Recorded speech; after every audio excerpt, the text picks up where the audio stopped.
ঔষধটাকে apply করেছে 10 জনের উপরে, তার মধ্যে 8 জন ঠিক হয়ে গেছে, 2 জন ঠিক হয়নি। কত নাম্বার দেবে নিজেকে? বলে স্যার আমি তো 100% সাকসেসফুল, 2 জনটাকে ধরা হবে না। তাহলে তুমি বলো, যে ব্যক্তির 98% কথা ঠিক আর 2% কথার জন্য তোমার বলছে স্যার আমি আপনার কথা বুঝে গেছি, কিন্তু জানার 98টা কথা ঠিক, তার আর 2টো কথা ঠিক হবে না, এটা আমি মানতে পারি না, আমাকে একটু বুঝিয়ে দেন। এবার উনি বলছেন শোনো, তুমি আমার কথা মেনো না, মাছি জোগাড় করো, যত রকম প্রজাতির মাছি হয় নিয়ে যাও, এগুলো নিয়ে ল্যাবে নিয়ে গিয়ে ওটাকে পরীক্ষা করো। দেখো মুহাম্মদ রাসূলুল্লাহ বলেছেন, যখন মাছি কোন পানীয় জিনিসে পড়ে, দুধে, পানিতে, মধুতে, ডালে পড়ে, সে তার একটা ডানায় রোগ থাকে আর একটা ডানায় ঔষধ থাকে, শিফা থাকে। ও যখন পড়ে তো প্রথম রোগের ডানাটা ফেলে। ওই জন্য হুজুর বলছেন ওকে ডুবিয়ে নাও, যাতে রোগ তোমার ক্ষতি না করতে পারে, কারণ আরেকটা ডানা যেটা উপরে করে রয়েছে ওটা ঔষধের ডানা, ওটা ডুবিয়ে নিলে তোমার আর ক্ষতি হবে না। বলছে এই মাছিগুলো তুমি নিয়ে যাও, নিয়ে গিয়ে ল্যাবে এটাকে পরখ করাও, এটাকে পরীক্ষা করাও। এ ব্যক্তি বলছে স্যার আমার তো কথাটা মাথায় ছিল না, আপনি খুব ভালো কথা বলেছেন। হ্যাঁ, আপনার কথা কেন শুনবো, আর আমি নিজের থেকে কেন করবো? নিয়ে যাই। নিয়ে গিয়ে সেটাকে পরীক্ষা করানোর পরে তার চোখ কপালে। বলে স্যার আমি তো বুঝতে পারছি না। বলে তার মানে? বলে 1500 বছর আগে একজন ব্যক্তি এসেছেন, যখন বাহ্যিক সায়েন্স বিজ্ঞানের কোনো অস্তিত্ব নেই, সেই সময় তিনি বলে যাচ্ছেন যে মাছির একটা ডানাতে রোগ আর একটা ডানাতে শিফা। মাছি যখন কোন জিনিসে পড়ে তো রোগের ডানাটাকে আগে ফেলে। আজকের আমরা পরীক্ষা করার পরে স্পষ্ট হয়ে গেছি যে 1500 বছর আগে মুহাম্মদুর রাসূলুল্লাহ যেটা বলেছেন সেটা 100% সত্য। সুবহানাল্লাহ, সুবহানাল্লাহ। দ্বিতীয় প্রশ্ন, উটের পেশাব। উটের পেশাবের বিষয় কি আছে? বলে উটের পেশাব যদি কারোর যাওয়ার বিমারি হয় তো পাশে একজন বসেছিলেন, তিনি বলছেন এর উত্তরটা আমি দিচ্ছি। বলে আমি সৌদিতে ছিলাম, আমার শরীর খারাপ হয়েছে, আমি চলে এসেছি। আসার পর আমি এখানে কয়েক হাজার ইউরো খরচ করেছি, কিন্তু কোন রকম আমার শরীর ঠিক হচ্ছে না। আমার এক বন্ধু আমাকে বলল তোমার যেখানে শরীর খারাপ হয়েছে সেখানে যাও। আমি সৌদিয়াতে আসলাম, আমার বন্ধুকে বললাম এই মরে যাচ্ছে। বলে কি হয়েছে? বলে এরকম এরকম হচ্ছে। বলে এর তুই ফ্রান্সে গিয়ে চিকিৎসা করাচ্ছিলিস, ওখানে কাজ না, আমার সঙ্গে চল। একটা গ্রামে নিয়ে গেছে দূরে, সেখানে তার অনেকগুলো উট বাঁধা আছে। বলছে তো 1 সপ্তাহ এখানে থাকতে হবে ভাই, কষ্ট করে এই পরিবেশে থাকবি, উটের দুধ খাবি, আর একটু পেশাব যদি ব্যবহার করতে পারিস করবি, আর নেই পরিবেশে থাক। বলছে আমি সেখানে 3 দিন ছিলাম, হাজার হাজার ইউরো খরচ করলাম, আমার শরীর ঠিক হয়নি। আর ওখানে যাওয়ার পরে 3 দিন পরেই আমার শরীর আল্লাহ ঠিক, উপরওয়ালা ঠিক করে দিয়েছে। বলেন সুবহানাল্লাহ। বলছিলাম মুহাম্মদুর রাসূলুল্লাহ তিনি শেষ নবী, তানার অলৌকিকতা কিয়ামত পর্যন্ত 3টে চলবে। তার মধ্যে থেকে একটা অলৌকিকতা হলো, তার নাম হলো জমজম। জমজম হযরত ইসমাঈল আলাইহিস সালামের দ্বারাই দুনিয়াতে এসেছে, ঠিকই কথা, কিন্তু একটা সময় জমজম বিলীন হয়ে গিয়েছিল কালের আপনার প্রবাহে। কোথায় বিলীন হয়ে গেছে কেউ জানে না। হযরতে মুহাম্মদুর রাসূলুল্লাহ দাদাজিকে, খাজা আব্দুল মুত্তালিবকে স্বপ্নের মধ্যে বলা হয়েছে যে জমজমকে খুঁজে বার করো। 3 দিন পরস্পর স্বপ্ন দেখার পরে, লম্বা ঘটনা, যারা মাস্টার্স করেছেন অ্যারাবিকের উপরে ক্যালকাটা ইউনিভার্সিটির এর আন্ডারে, এটা পুরো ঘটনা দেওয়া রয়েছে আপনার সিলেবাসের মধ্যে। আমি তার মধ্যে বাস এতটুকু বলছি যে ওখানে হযরতে আব্দুল মুত্তালিব তিনি এই জমজমটাকে পুনরায় উদ্ধার করেন, আর তার কারণ হলেন মুহাম্মদ মুস্তাফা সাল্লাল্লাহু আলাইহি ওয়াসাল্লাম। দ্বিতীয় কথা যেটা বলতে চাচ্ছি ব্রাদার ইসলাম, কথা লম্বা হয়ে যাবে, বাস মুহাম্মদ রাসূলুল্লাহর সবচেয়ে বড় মুজিজা, সবচেয়ে বড় অলৌকিকতা যেটা, তার নাম হলো আল কুরআনুল কারীম।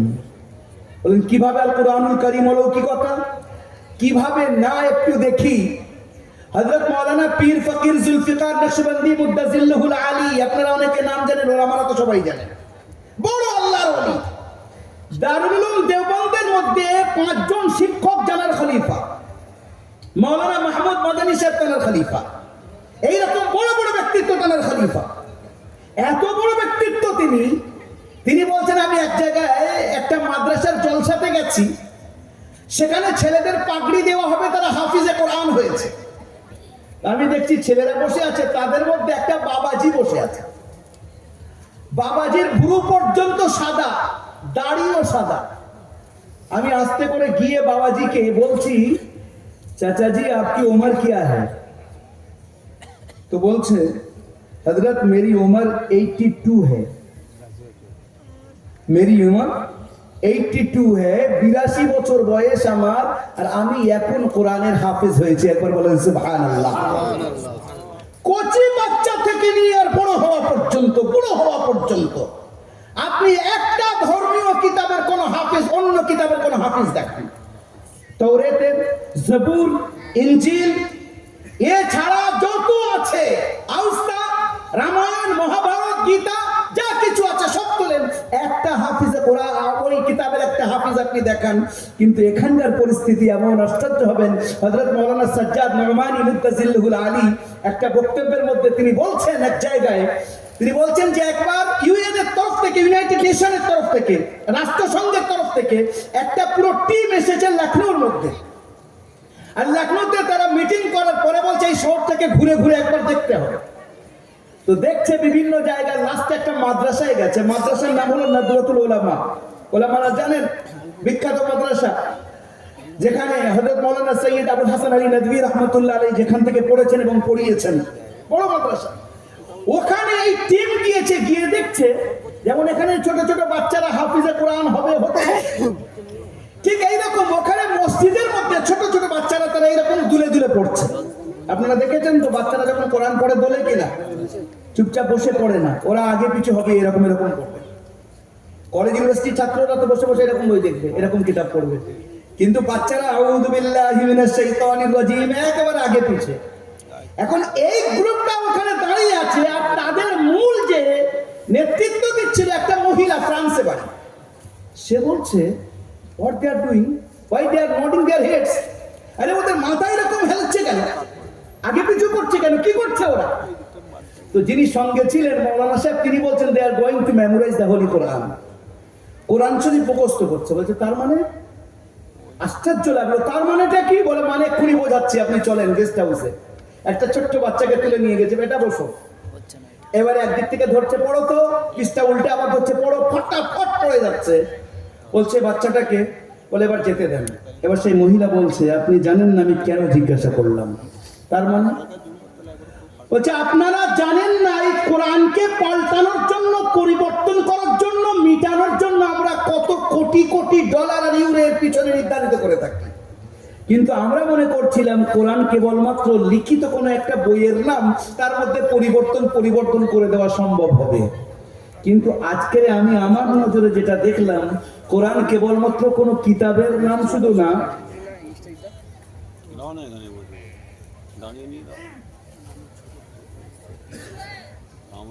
কোরআন কেবলমাত্র শুধু কিতাবের, কোন লিখিত কিতাবের শুধু নাম না, বরং কোরআনে কারীম হলো একটা জীবন্ত কিতাবের নাম।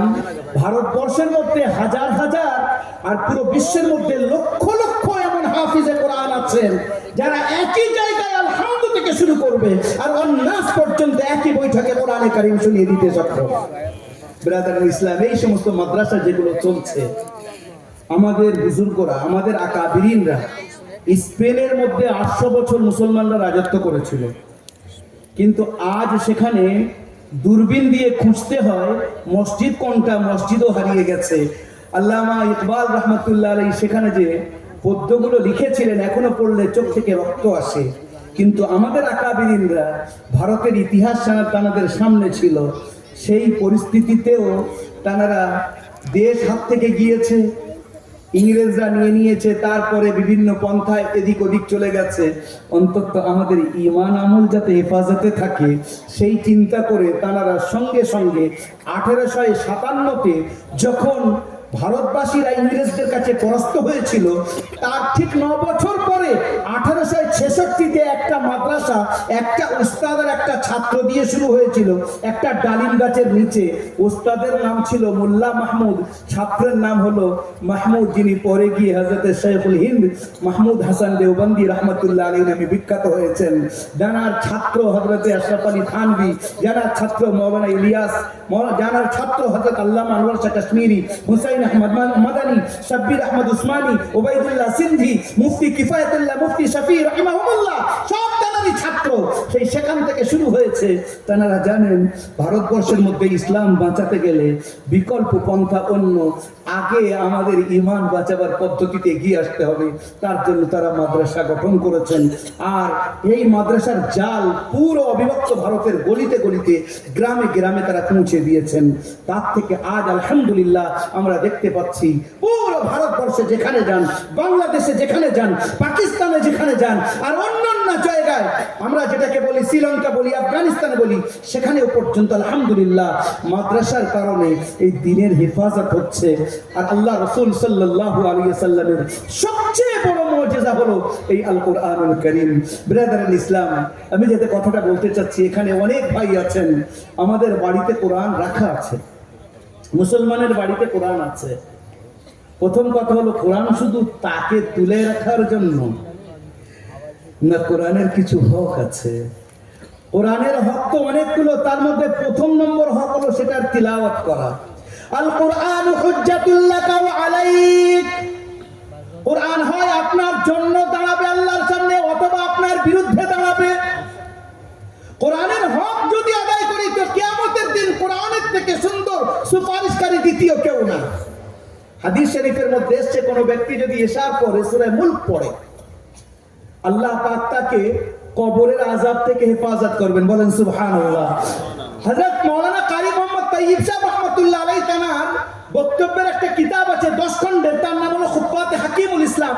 তার মধ্যে উনি লিখছেন যে একটা যুবকের ইন্তেকাল হয়েছে, তার আমল অত ভালো ছিল না, কিন্তু এদিক থেকে আযাবের ফেরেশতা এসেছে তাকে পেটানোর জন্য, আর ওদিক থেকে ওর একটা আমল ছিল, এসার পরে সে সূরা মুলক পড়তো। সূরা মুলক 29 পারার প্রথম সূরা, তাবারাকাল্লাযী বিয়াদিহিল মুলকু ওয়া হুয়া আলা কুল্লি শাইইন কাদির। এখান থেকে শুরু হয় 3 পৃষ্ঠার কাছাকাছি একটা সূরা। এই যুবকের অভ্যাস ছিল সূরা মুলক পড়া, কিন্তু অন্য আমল ভালো ছিল না। আযাবের ফেরেশতা উপস্থিত, এদিকে সূরা মুলক উপস্থিত। সূরা মুলক বলে গায়ে হাত দেবে না, এ আমার বন্ধু। আযাবের ফেরেশতা বলে আমরা আল্লাহর গোলাম, তুমি আল্লাহর কালাম, তুমি এরকম করলে আমরা কি করে পারবো, আল্লাহর কাছে যাও। বলছে আমার আশা পর্যন্ত গায়ে হাত দেবেন, আমি আসছি আল্লাহর কাছ থেকে। আল্লাহর কাছে গিয়ে উপস্থিত হয়ে বলছে, আল্লাহ তুমি তোমার কালাম থেকে আমার নামটাকে কেটে দাও। রাগ করে বলছে, কারি সাহেব লিখছেন এটা, যে রাগ দেখিয়ে বলছে তোমার নাম থেকে, তোমার কালাম থেকে আমার নামটাকে কেটে দাও। আল্লাহ তো সব জানেন, আলিমুল গায়বি ওয়াশ শাহাদা, ভিতরের বাইরের সমস্ত খবর তিনি জানেন। তাও আল্লাহ বলছেন এত আগের কি হয়েছে? উত্তরে সূরা মুলক বলছে, তোমার হাবিব বলেছেন আমাকে যে এশার পরে পড়বে তার উপরে কবরের আযাব হবে না। এই বান্দা আমাকে এশার পরে সারা জীবন পড়ে এসেছে, আর তোমার আযাবের ফেরেশতারা ওখানে উপস্থিত, তাহলে আমার তোমার কালাম হয়ে লাগবে কি, নাম কাটো। আল্লাহ তখন বলছেন যে যা, যে তোকে ভালোবাসে আর তুই তাকে ভালোবাসিস, যা আমি তাকে তোর হাওয়ালা করলাম। সূরা মুলক নিচে এসে ফেরেশতাদেরকে বলে এখান থেকে যাও। তো ফেরেশতাদের ব্যাপারে কারি সাহেব লিখছেন যে মুখ কাঁচুমাচু করে চলে যায়, বাংলায় আমরা বলি কাঁচুমাচু করা, মানে যে কাজের জন্য আসলাম পেটাবো বলে পেটাতে পারলাম না, চলে যাচ্ছি। তারা চলে যায়। সূরা মুলক একটা সুন্দর রূপ নেয়, বন্ধুর রূপ নিয়ে তার কপালে চুমু দিয়ে বলে, বন্ধু তুমি ঘুমাতে থাকো, আমি তোমার অতন্ত্র প্রহরী, তোমাকে কেউ কোনো ডিস্টার্ব করবে না, আরামসে তুমি ঘুমাতে থাকো। বলেন সুবহানাল্লাহ। একটা সূরার এই ক্ষমতা, যে বাচ্চাদের অন্তরের মধ্যে কোরআন মাহফুজ হয়েছে, যাদের দিলের মধ্যে কোরআন হেফাজত হয়েছে, তাদের পরিস্থিতিটা কি হবে? কিয়ামতের দিন আল্লাহ পাক তাদেরকে বলবেন, কোরআন পড়ো আর জান্নাতে চড়তে থাকো, কোরআন পড়ো আর জান্নাতে চড়তে থাকো। এটা তো ওর ব্যাপার, ওর মা বাপের ব্যাপারটা কি? মা বাপের ব্যাপার হলো এই যে মা বাপের মাথায় এমন তাজ পরানো হবে যে সূর্যের তাজ, সূর্যের যে রশ্মি, যে লাইট আছে তার থেকে বেশি উজ্জ্বল, তার উজ্জ্বল থাকবে। সেটা তো গেল। আমি আপনি ভালোবাসি হাফেজদেরকে, কোরআন যারা পড়ে তাদেরকে, মাদ্রাসায় যারা পড়ে তাদেরকে। আমাদের জন্য কি আছে শোনেন হুজুর কি বলছেন। আমি শুরুতে একটা হাদিস পড়েছিলাম, আল্লাহ রাসূল সাল্লাল্লাহু আলাইহি ওয়াসাল্লাম বলছেন, মান ক্বারা আল কুরআন ফাস্তাযহারাহু ফাআহাল্লা হালালাহু ওয়া হারামা হারামা আদখালাহু আল্লাহুল জান্নাহ ওয়া শাফাআহু ফি আশরাতিন মিন আহলি বাইতি কুল্লুহুম ক্বাদ ওয়াজাবাত লাহুমুন নার। হুজুর বলছেন যে ব্যক্তি কোরআন পড়লো, তো হাফিজে কোরআন তো কতবার করে পড়ে সেই নিজেই জানে না, কতবার করে মানে দৌড় দিচ্ছে, বারবার পড়ছে। কোরআন পড়লো, তার হালাল হারাম উভয়কে সে জানলো, সেটা হেফাজত করলো, তাকে তো আল্লাহ জান্নাত দেবেনই দেবেন। শুধু তাই না, এই হাফিজের সুপারিশের কারণে 10 জন এমন ব্যক্তিকে আল্লাহ জান্নাত দেবেন যাদের ব্যাপারে জাহান্নামী হওয়া লেখা হয়ে গেছে, যারা জাহান্নামে যাবে। ওই হাফিজে কোরআন সেখানে গিয়ে দাঁড়াবে আর বলবে, আল্লাহ ইনি আমার অমুক, আমাকে উপকার করেছে। আল্লাহ বলবে, যা নিয়ে যা, জাহান্নামের থেকে নাম কাটিয়ে তাকে জান্নাতে পাঠিয়ে দেবেন। ব্রাদার ইসলাম, এই মাদ্রাসাগুলোতে এরাই হয়। কিয়ামতের দিন হযরত শুআয়ব আলাইহিস সালাম জি, ওনার হাতে পতাকা হবে, উনি অন্ধ। যারা দুনিয়াতে অন্ধ দেখতে পায় না, তারা ওনার পতাকার নিচে গিয়ে দাঁড়াবে। জি, এইরকম হযরত আইয়ুব আলাইহিস সালাম যারা খুব বেশি বিমার অসুস্থ, আইয়ুব আলাইহিস সালামের হাতে পতাকা হবে, তার কাছে গিয়ে দাঁড়াবে। এবারে ওলামারা বলবে, এই কথা শুনেন, ওলামারা বলবে যে আমরা তো এদেরকে বলেছি ভাই অন্ধ হয়েছে, কি হয়েছে, এর উপরে সবর করো, আল্লাহ পাক কিয়ামতে বদলা দেবে। আল্লাহ এদেরকে জান্নাতে পাঠাচ্ছে, আর আমরা বললাম আমাদের কোনো দাম নেই। ওলামাদেরকে, ওলামারা এইভাবে আল্লাহর সামনে বলবে, আমাদের কথা কেউ শুনছে না, দেখো আমরা যাদেরকে বোঝালাম তাদেরকে আল্লাহ পাঠিয়ে দিচ্ছে। এইরকম যারা অসুস্থ ছিল আল্লাহ তাদেরকে পাঠাচ্ছে, আমাদের কেউ শুনছে না, আমরা বলেছি সবর করো, ওরা সবর করেছে।